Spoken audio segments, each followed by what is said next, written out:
Chers adeptes du jeu des rois et de la dame, bon retour, bienvenue sur Seven's Rank, la chaîne à l'audimat qui...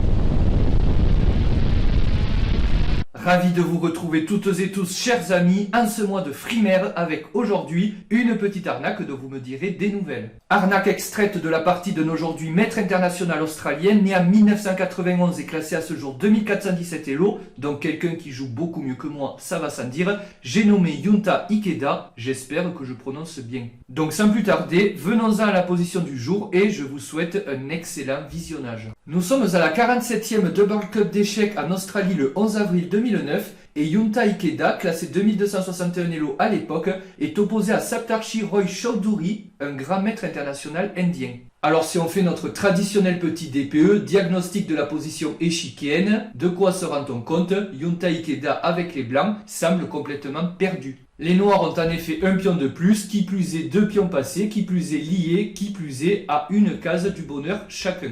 On se doute donc que ce n'est qu'une question de temps, voire de secondes, avant qu'un des deux pions soit promu en dame, voire les deux, de telle manière que les blancs seraient obligés de sacrifier du matériel là-dessus, et les noirs se retrouveraient donc avec un avantage matériel décisif. Mais maintenant, si on regarde les blancs, eh bien, on voit que les blancs ont aussi des arguments à faire valoir. Ils ont un très fort fou de case noire en F6, bon évidemment les noirs ont aussi leur fou de case noire pour défendre, mais on ne sait jamais. Ce pion pourrait prendre celui-là, ouvrir cette colonne H, et on voit que les trois pièces lourdes des blancs sont triplées sur la colonne H. Les blancs donc semblent perdus, mais ils ont peut-être encore un atout à faire jouer. Donc plutôt que d'abandonner, Junta Ikeda a encore tenté, dans un culot suprême, une ultime embrouille cher vitupérateur de la gaffe orchidoclaste, que je vais maintenant me faire fort de vous laisser trouver. Je vous invite donc à mettre la vidéo sur pause si vous désirez chercher le coup qu'il y a à trouver, et trouver le coup qu'il y a à chercher. Bonne chance et à tout de suite. Alors, avez-vous réussi à trouver ce coup tellement farfelu qu'on passerait facilement à côté? Si tel est le cas, félicitations.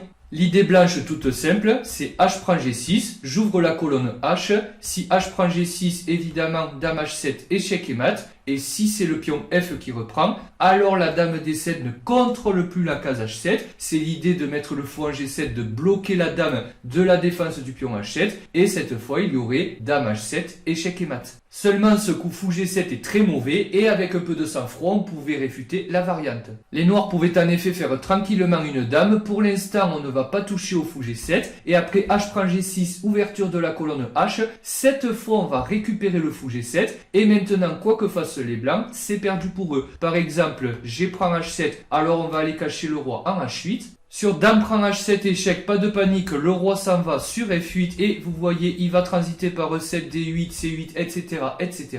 Et après, G prend F7 échec, dame prend F7, dame prend H7 échec, roi F8 et l'attaque des blancs s'arrête là. Donc vous le voyez, les noirs auraient pu réfuter l'attaque blanche et récupérer un point complet, mais évidemment dans une partie, c'est plus difficile à faire qu'à dire. Dans la partie, les noirs ont joué fou prend G7, donc on va pas avoir la haine de se dire que jusqu'ici tout va bien. En effet, les noirs ont dans l'idée de transposer simplement en jouant au coup suivant à un dame et s'octroyer un avantage matériel décisif. Les blancs, bon ben c'était leur idée depuis le début, ont joué H prend G6 et maintenant les noirs ont joué H prend G6 et ce coup est absolument catastrophique, c'est ici que tout s'écroule. A noter que les noirs pouvaient encore facilement résister par F prend G6. Seulement dans la partie, H prend G6 a été joué et maintenant sympathique viewer, à vous de jouer. Les blancs jouent et gagnent. Donc je vous invite une nouvelle fois à mettre la vidéo sur pause si vous désirez chercher le coup qu'il y a à trouver et trouver le coup qu'il y a à chercher. Bonne chance et à tout de suite.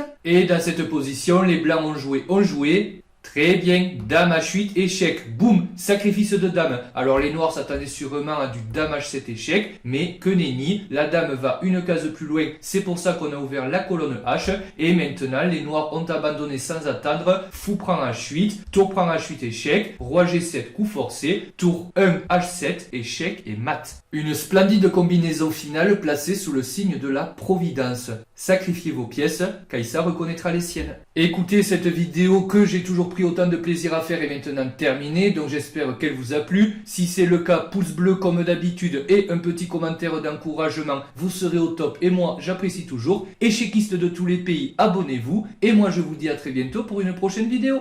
Salut!